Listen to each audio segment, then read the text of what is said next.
तो मेरे को अच्छी तरह याद है, मैं 6.5 साल का था, तो मेरे पिताजी ने कहा बेटा स्कूल चला जाए। अब तो बड़े हो गए, क्योंकि आप देखना आज के 40-50 साल पहले बहुत छोटे बच्चे को स्कूल नहीं भेजते थे, और गांव में तो विशेष कर नहीं। अभी तो थोड़ा सा चेंज हो गया माहौल, है ना, एक फैशन आ गई, 5 साल 4 साल 3 साल 2.5 साल, अभी तो 2 साल में प्ले स्कूल में डाल देते, है ना। मेरा ऐसा मानना है बहुत छोटे बच्चे को स्कूल नहीं भेजना चाहिए, उससे उसका शारीरिक विकास रुकता है और मानसिक विकास रुकता है। मेरा पोता जब 5 साल का हो गया तब मैंने उसका एडमिशन होने दिया। कितने साल के बाद? 5 साल के बाद। तो उसके माता पिता सुबोध जी मेरे से नाराज हुए। उन्होंने कहा आप जानते नहीं, आपका जमाना अलग था, अभी अलग है, आपके जमाने में पढ़ाई नहीं चाहिए थी, आज पढ़ाई की बहुत जरूरत है। तो मैंने उनको एक ही लाइन कही, बगैर पढ़ाई के काम चल रहा है कि नहीं?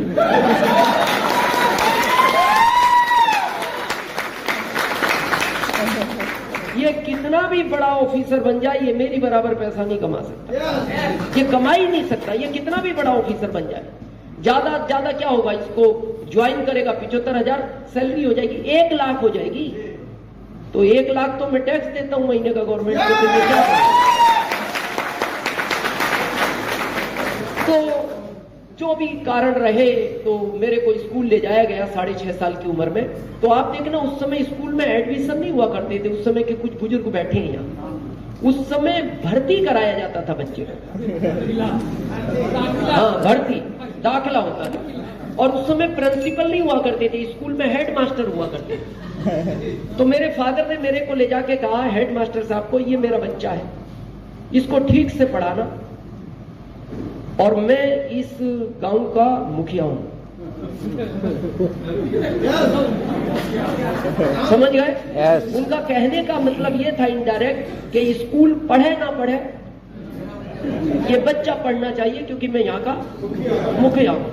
और फिर उन्होंने अगली लाइन कही कि अगर ये पढ़ने में ठीक हो तो इसको हर साल क्लास बदलवा देना, और ये पढ़ने में कहीं कमजोर लगे तो इसको एक ही क्लास में 1 साल और रख के फिर इसको क्लास बदलवाना। तो हेड मास्टर साहब ने मेरे को 10वीं तक 18 साल पढ़ाया। हो सकता है मेरे पिताजी की बात उनको अच्छी लगी हो, जो भी कारण रहा।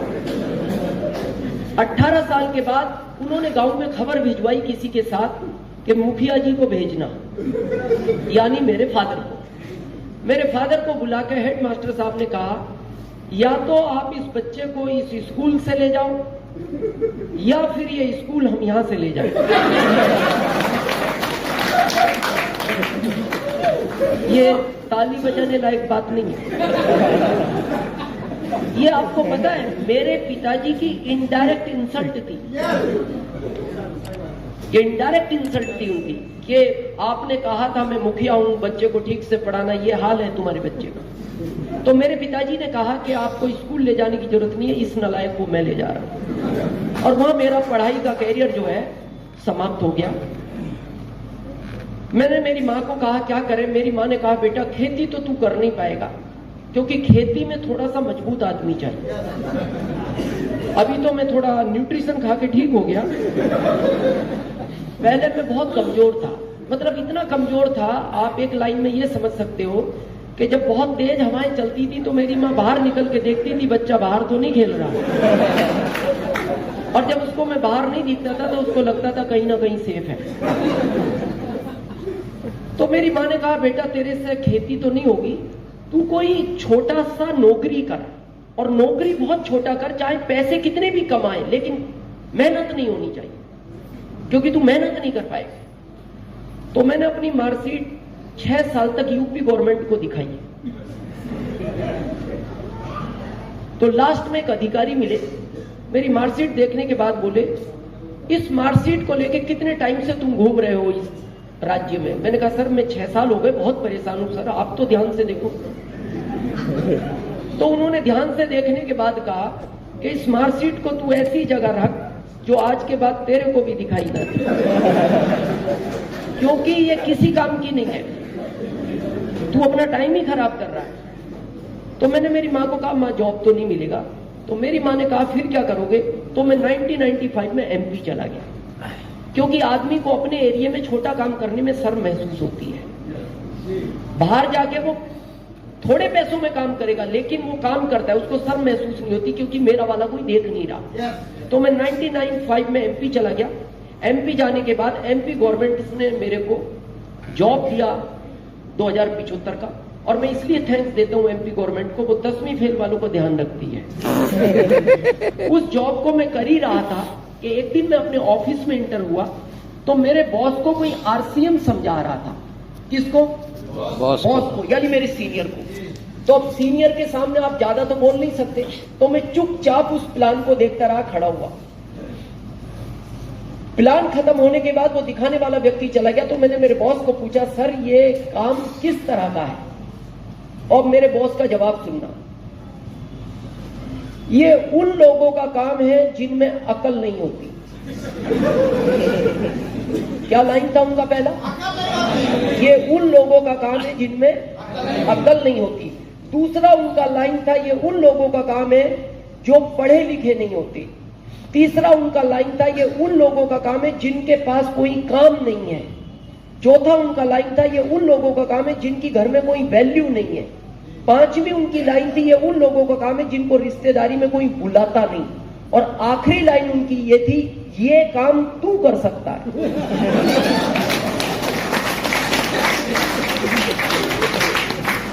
मतलब क्या था इसका? कि ये सारे गुण तेरे में पाए जाते हैं, इसलिए तू कर सकता है। तो मैंने उनको जवाब दिया, हाँ सर मैं करूंगा, और मैंने किया उसी समय स्टार्ट। लेकिन आपको आश्चर्य बताऊं, 3 साल पहले वो भी ज्वाइन हुए।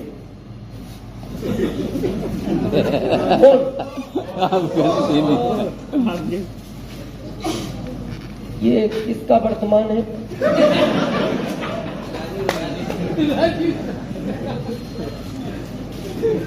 थोड़ा ध्यान रखें, जिसका भी वर्तमान में, ये आपका भविष्य बिगाड़ सकता है और कुछ नहीं। थोड़ा सा प्लीज अगली रो वाले ध्यान रखें। तो 3 साल पहले वो ज्वाइन हुए सुबोध जी, तो मैंने उनको वो लाइनें याद दिलाई। मैंने कहा सर आरसीएम ज्वाइन तो कर रहे हो, लेकिन ये उन लोगों का काम है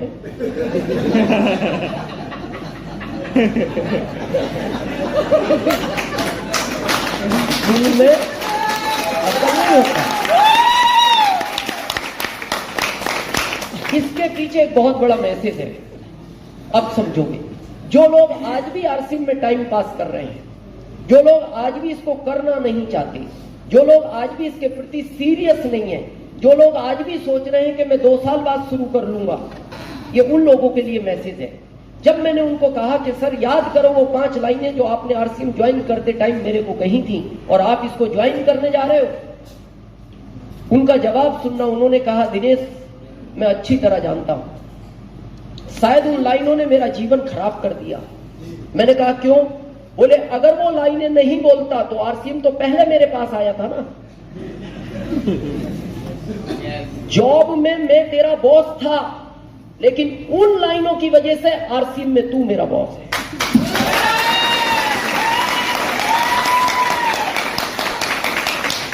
अगर मैं वो लाइनें नहीं बोलता तो मैं आरसीएम में भी तेरा एप्लाइन होता, जबकि आरसीएम में आज तू मेरा एप्लाइन है और जॉब में मैं तेरा एप्लाइन था। अब उनके और मेरे बीच में 17 साल का गैप है। मेरी आईडी यहां है, उनकी यहां है। अब ये गैप 17 साल का पूरी जिंदगी भर रहेगा, पूरी जिंदगी रहेगा, और ये उनको हमेशा तकलीफ देगा कि ये ऐसा क्यों हुआ। तो आप इस गैप को मत लेना कभी, नहीं तो आने वाली पीढ़ियां। अभी सरवन जी एक बात कह रहे थे, इस बिजनेस को करने का कारण होना चाहिए, क्यों करना है। मैं बताऊं कारण क्यों करना चाहिए। जो लोग आज भी सोच रहे हैं, बहाना बनाते हैं, सब ठीक है मेरी लाइफ अच्छी चल रही है, कोई अच्छी नहीं है। आप अपने परिवार से तो पूछो, वो आपके साथ रह के लाइफ अच्छी निकाल रहा है कि नहीं। आपकी अच्छी चल रही है उससे मतलब नहीं है। एक कड़वा सच है, लेकिन है सच। अगर आपकी इजाजत हो तो मैं कहूं, देवघर वालों कहूं, इस भारत में 80% महिलाएं आज भी अपने पति के साथ इच्छा से नहीं मजबूरी में रहती हैं।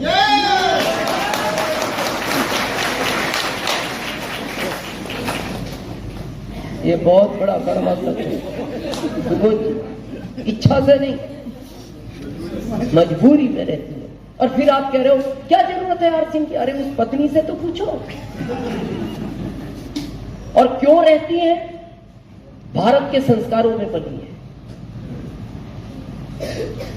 एक बेटी की जब आप शादी करते हो ना, तो बार बार देखना, माता पिता उसको एक ही बार बात बोलते हैं, एक ही बात को रिपीट करते हैं बार बार, बेटा कुछ भी हो रहना वहीं है। इसलिए वो रहती है, वो मजबूरी है उसकी, क्योंकि माता पिता ने बोल दिया कुछ भी हो रहना वहीं है। अगर उसको शादी के टाइम ऑप्शन दे दिया जाता कि जब तक अच्छा लगे रहना, नहीं लगे तो छोड़ के भाग आना। आपको क्या लगता है आप में 80% लोग सिंगल होते हैं? और ये पता है मैं बात क्यों कह रहा हूं? मैं भुक्तभोगी हूं।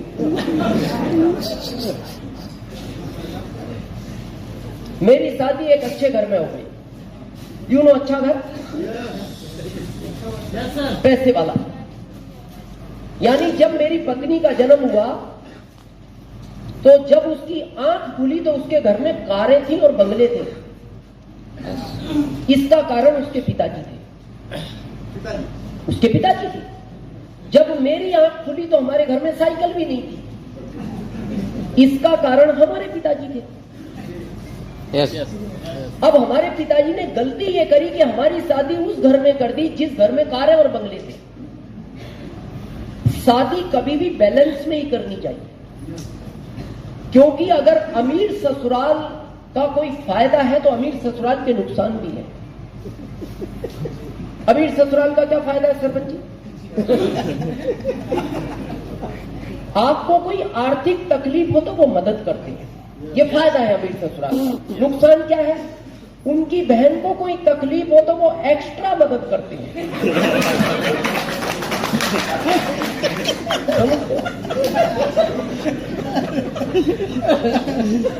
इसीलिए कभी भी अगर गलती से अमीर ससुराल मिल जाए तो वो पास में नहीं होनी चाहिए, वो डिस्टेंस से होनी चाहिए, दूरी होना चाहिए। पता है क्यों? कभी उनकी बहन उनके भाई को कोई शिकायत करे आपके बारे में तो आपको भागने का तो मौका मिलना चाहिए।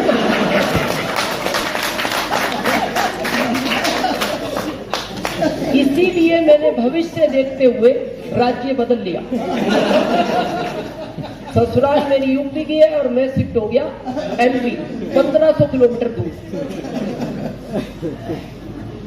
जो लोग इसमें टाइम पास कर रहे हैं मैं उनके लिए कहना चाहता हूं, मैंने आरसीएम में टाइम पास नहीं किया। मेरा रिकॉर्ड पूछना आप कंपनी से।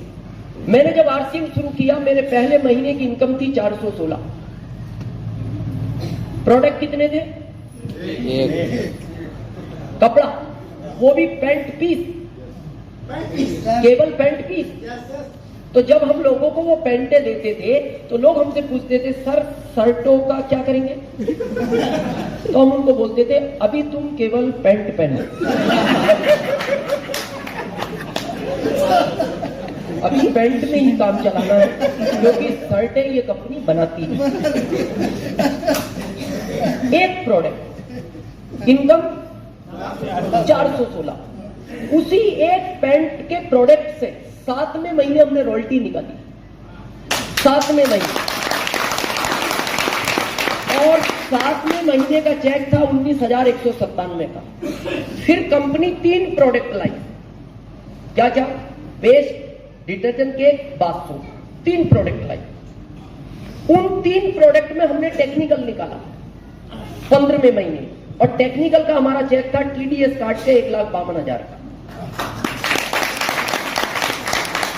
फिर कंपनी और 17 प्रोडक्ट लाई, तो टोटल प्रोडक्ट हो गए 20 प्रोडक्ट में हमने स्टार रूबी निकाला 5वें साल, और स्टार रूबी का 2007 का हमारा चेक था टीडीएस काट के 7,80,000। ये कब की बात है? 7 की। 2007 में हम आरसिंह से 7,80,000 ले चुके हैं, अभी 22 चल रहा है। एक प्रोडक्ट में ये कमाल हो सकता है, 3 प्रोडक्ट से ये कमाल हो सकता है, 20 प्रोडक्ट से ये कमाल हो सकता है। आज आपको पता है आरसीएम किस जगह खड़ा है? मेरा ओपन चैलेंज है, ओपन, इस इंडिया में एक डिपो वाला, एक पीयूसी वाला, एक वंडरबर्ड वाला, एक वंडरबर्ड क्यूब वाला और एक भी लीडर मेरे को आज एग्जैक्ट आंकड़ा बताए कि आरसीएम में करंट में इतने प्रोडक्ट क्यों नहीं है। हर दिन प्रोडक्ट आता है। अगर कल आंकड़ा लेकर आए तो सुबह बदल गया, और सुबह लेकर आए तो दिन में बदलेगा, और दिन में याद कर लिया तो शाम को बदलेगा। तो जब 3 प्रोडक्ट में ये हो सकता है, एक में ये हो सकता है, 20 में ये हो सकता है, आज आपको प्रोडक्ट का आइडिया नहीं कि कितने हैं, तो सोचो आज क्या कमाल हो सकता है, क्या कमाल हो सकता है। और ये कमाल आपको फरवरी में भीलवाड़ा देखने को मिलेगा। ये देखने को मिलेगा भीलवाड़ा फरवरी के अंदर। ये क्यों थी स्पिरिट हमारी इतनी? आज आप क्यों धीरे धीरे आरसीएम कर रहे हो? मैं बताऊं क्यों थी। मेरी पत्नी महीने में 20 बार, 22 बार, कभी 25 बार एक फिक्स कोटेशन सुनाती थी मेरे को। क्या था वो कोटेशन बताऊं? अपने आप को सौभाग्यशाली समझो, मैं आपके साथ रहती हूं।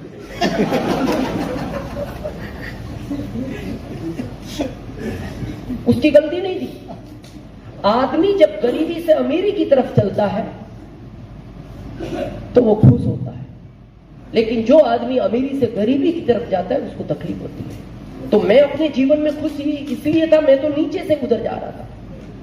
उसको दुख इस बात का होता था वो वहां से इधर आ रही। जिसके घर में कार बंगले, वो 2075 सैलरी में साथ में रह रही थी, तो वो एक ही बात बोलती थी, अपने आप को सौभाग्यशाली समझो, मैं आपके साथ रहती। ये लाइन सुनना कभी पत्नी के मुंह से, बहुत सुकून मिलता है।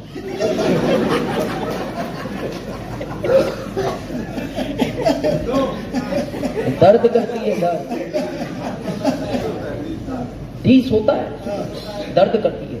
चलो साल में एक आध बार बोल दे तो भी आदमी भूल जाए, वो तो महीने में 20 बार याद दिलाती। मेरा तेज काम करने का सिर्फ एक रीजन था, वो लाइन में जिंदगी भर नहीं सुनना चाहता था पत्नी के मुंह से। आज वो लाइनें बदल गई, लाइनें आज वो, जबकि पत्नी वही है। हाँ, पत्नी नहीं बदली, लाइनें बदल गई। क्या थी 20 साल पहले लाइनें? अपने आप को सौभाग्यशाली समझो, मैं आपके साथ रहती हूं। अभी मिलेगी वो भीलवाड़ा, आप आओगे जब। अब उससे पूछना, अब उसका स्टेटमेंट बदल गया। आज पता वो क्या बोलती है? मैं मर भी गई तो भूत बन के साथ रहूंगी।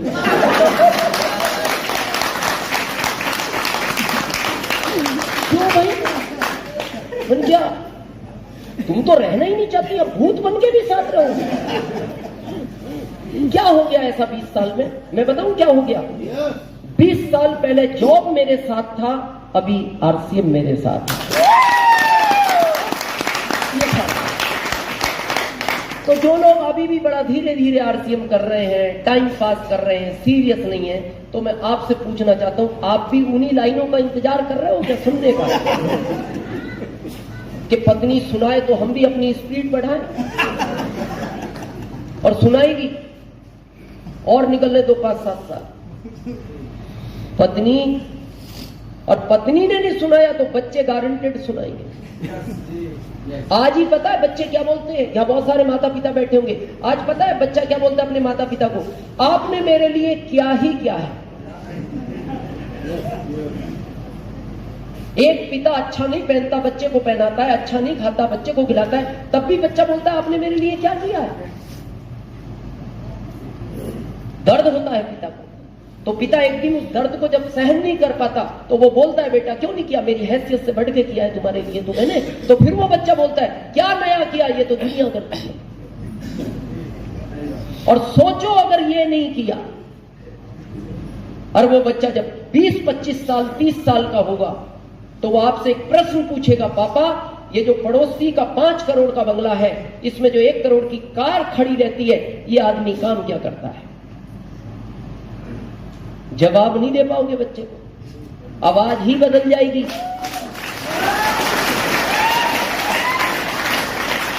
जिस बिजनेस में अभी बड़ा धीरे धीरे काम कर रहे हो ना, इसका भी नाम ठीक से नहीं ले पाओगे। जब वो बच्चा कहेगा पापा ये क्या कर रहे,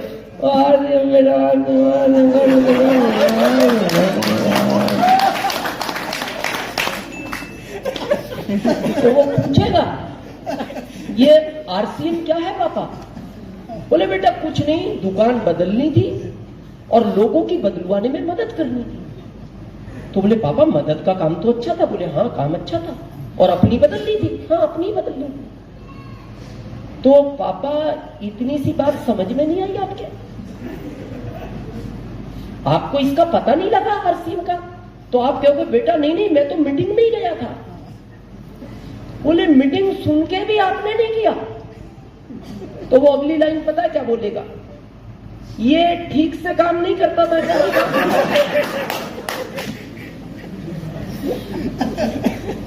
ये काम नहीं करता तभी तो नहीं किया आपने। और अगली लाइन वो बोलेगा जो मैं बोलना नहीं चाहता, शायद जिसको सुनने के बाद आप रात का खाना नहीं खा पाओ। वो ये भी कह सकता है मैंने गलती की आपको पापा चूक के, आपके घर में मेरा जन्म ही नहीं होना चाहिए। दुनिया समझ गई, आप नहीं समझे। जिसमें कुछ लगना नहीं था, केवल बात ही करनी थी लोगों से। तो मैं आपसे सिर्फ एक बात कहना चाहता हूं, काफी टाइम के बाद मैं देवघर आया हूं और हो सकता है मैं वापस कब आऊं, क्योंकि ये सिस्टम जिंदगी भर करने का नहीं है। ये 5 साल का कोर्स है। मैं महीने की 48 मीटिंग करता था शुरू के 5 साल तक। कितनी? महीने की 48। अभी मैं साल की 48 करता हूं। अभी कितनी? वीडियो पसंद आए तो लाइक शेयर कमेंट करें और ऐसी ही वीडियो देखने के लिए हमारे चैनल को सब्सक्राइब जरूर करें। जय आरसीएम।